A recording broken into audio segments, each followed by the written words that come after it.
anything different at this stage of the season to keep them fresh? Because you know, and I know that all from outside the club, inside the club, all they're thinking about perhaps is staying in the Premier League, and there's a stress that comes with that. Do you have to work at that? Not really, no.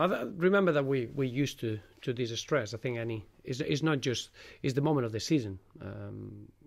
As you saw last night or 2 nights ago, teams going into the semi-final of the Champions League trying to get into the final. That brings an intensity on those games and a meaning to it, and that's the way we see it. We got exactly the same. We're fighting to win our title in the league, which is staying in this division. So we don't see it as something to lose. We don't play with that in mind. We really focus on having the opportunity of getting as many points as we can in the next 5 league games, and we're still involved in two competitions, and that's a real compliment. So we relish this position, and we relish the challenge that we got ahead. I know you'd rather be out in the bottom 3, but does it give you a strange advantage that these are waters that you're familiar with? As I say, we just this is the normal position for us in the season.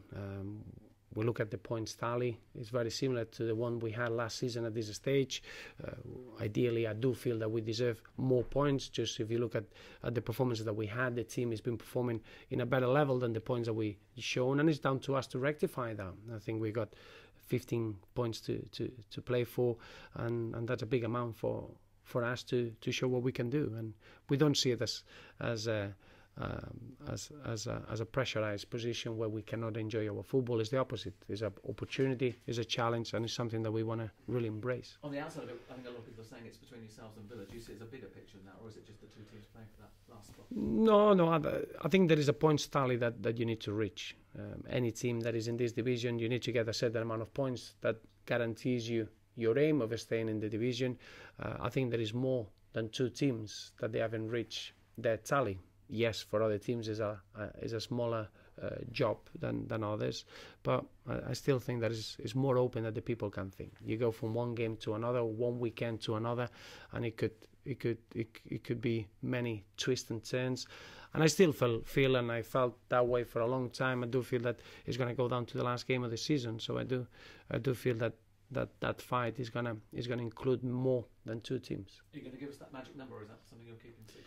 It's just an impossible number. It's an impossible number because there are many games involving the teams that they are in that position. So depending on them results, the number will be one or another. But we're getting into a really exciting fight. I think it's fair to say that it's not a big difference between the sides that they are fighting to avoid that relegation. Those relegation spots, and I think that's credit to the league. I'm glad to be back at home this week. I mean, you won your last 2 home games when you were here. Yes. It's a long time ago, doesn't it? No, it is, and I think we do need that. We do need to be back at home and try to get the home comfort of our fans and take that as an advantage. It's a very rare situation to get 4 away fixtures on the trot in different competitions, and it does feel an eternity since the last we played here. Remember the last 2 home games we had full points, and there is a real confidence look about our way of playing at home. So we're desperately looking forward for that. Spurs aren't a one-man team, but he's pretty good. Gareth Bale, how highly do you rate him? Well, he's one of the best. It's not just something that happened over the last few months. I think he's been doing it consistently now for the last 2.5 seasons. He's one of the best players in world football. But it's not just as you mentioned, it's not just one player. They got a very special group of players, a team that they play with very dynamic football, that they can use the spaces really well, special on the counter-attack, technically extremely gifted, and a team that they've been setting a very good standard in Europe. So a well-deserved challenger for a Champions League spot, and we'll treat them with respect, but understanding that this is our home game, and we need to perform as well as we can for 3 points.